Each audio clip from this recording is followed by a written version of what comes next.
Okay, as discussed in class, this video is to provide some explanation of assignment number 1, literature review. So first of all, just regarding the term literature, what we're talking about here is just about any kind of sources regarding the specific topic, which in this case is the biomechanical aspects of a certain sports skill. So the skill that you're going to be picking will come from the second page of this assignment.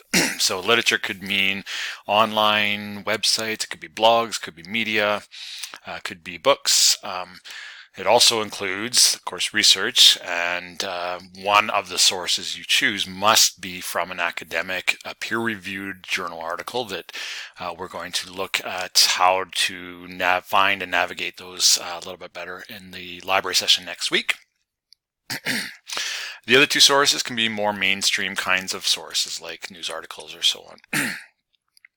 And what I'd like you to do is make sure that the sources you're picking should try to tie together in some way around a specific biomechanical aspect of your skill.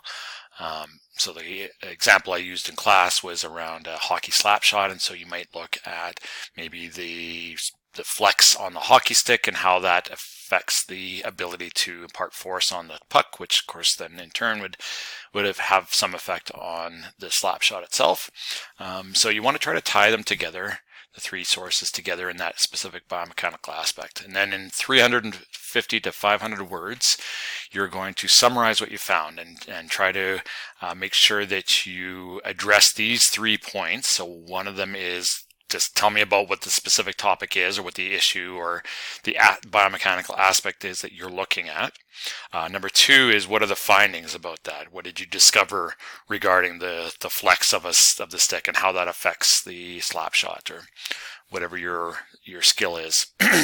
And then finally, who could benefit or who might access this information and how would they be able to use it? And again, it has to be a little bit more specific than just saying coaches could use this to help their athletes, but it may be coaches, it may not even be coaches, or it might be athletic therapists, it could be researchers, people, practitioners in the field.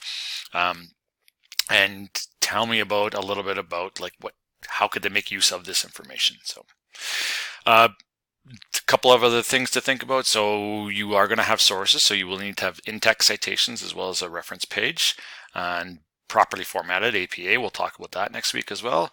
This is a link right here that will show you a properly formatted title page along with the rest of the paper formatted as per APA.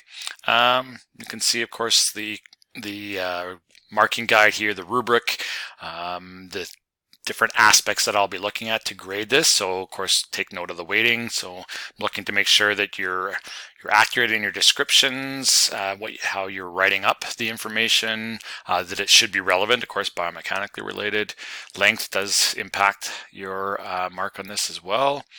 And of course, writing style, punctuation, writing mechanics, things. Make sure you're choosing good choices for your sources. And then of course APA, and somehow this got deleted here. So the last part is the APA quiz that you will need to achieve 100% on to receive the 2 marks there. So, and then again on the next page here, a couple of other points to consider. First of all, make sure you have those in-text citations and reference page. The due date will be Thursday, February 6th, 4 p.m. That's been bumped back from what I discussed in class. You will need to submit it as a Word or a PDF document, and that'll be through Blackboard. And then here are the list of skills. And that's it.